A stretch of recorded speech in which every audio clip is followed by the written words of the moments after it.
Përshëndetje miq, sot do ta kajtuaj një oriz të zi.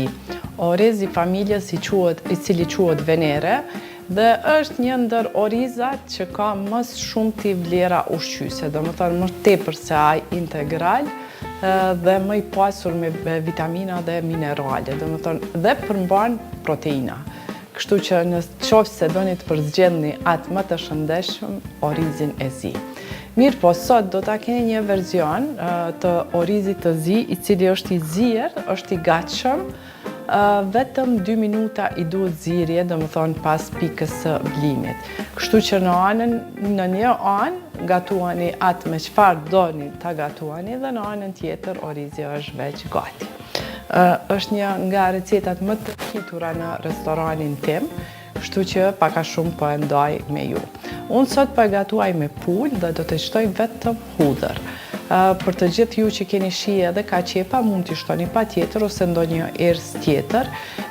Mirë po, këto të trija aq mirë përshtaten, saqë nuk do ta ngarkoj diçka më tepër. Vetëm në fund fare një kock gjalp që t'ja jep teksturën kremoze ashtu siç duhet jetë risotto. Përndryshe risotto është vetë recetë italiane e cila duhet jetë kremoze. Domethënë, sa më shumë orizi që të përmbajë një shese, ajo bëhet më kremoze, jo të ndohet kokër më kokër. Atëherë po filloj se këtu ena veç më është ngrohur. Po filloj me pulën, duke ndarë në pjesë kështu të vogla.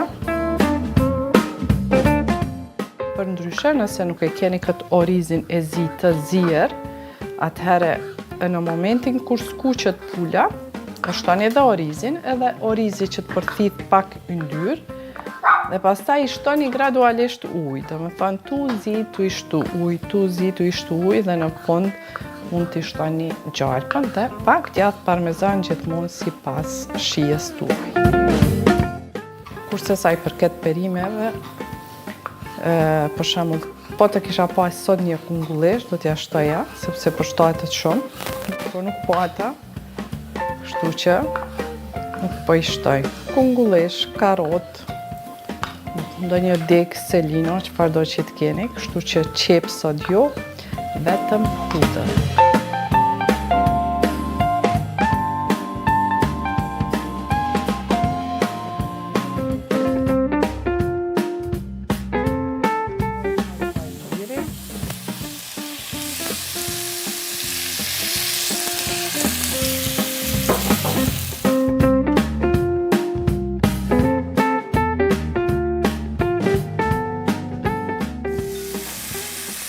Rimsoj hudrën.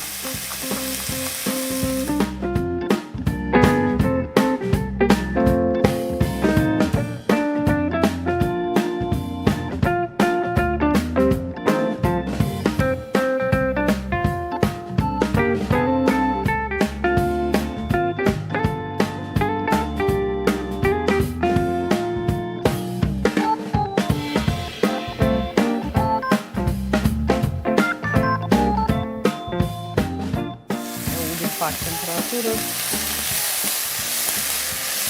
Shikoni mishi sa mirë, domethënë jena ka qenë ngrohur më parë dhe nuk e ka liru as edhe një pikë ujë, kështu që mishi do të jetë i butë, ashtu si domethënë është izolu mirë dhe nuk i ka humbë lëngjet. Këtu është shumë e rëndësishme në çdo proces që mos i humbet lëngjet, se pastaj bëhet i fortë.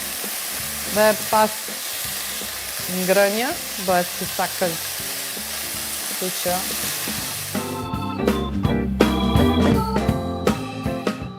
shtoj piperin,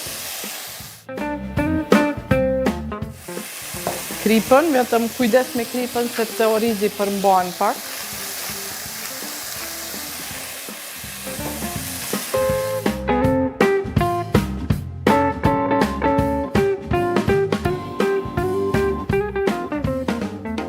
Mishi është gati, domethënë është pjekur aq sa duhet, tash vetëm do t'ja shtoj orizin. Dhe pak ujë. Ujë të bluar gjithmonë.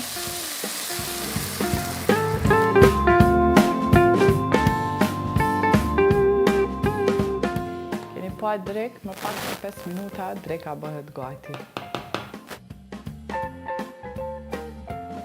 Në fund pak majdanos sipër dhe gjithçka është gati. Takohemi sërish nesër me recetën e radhës në po të njëjtën kohë. Të linda.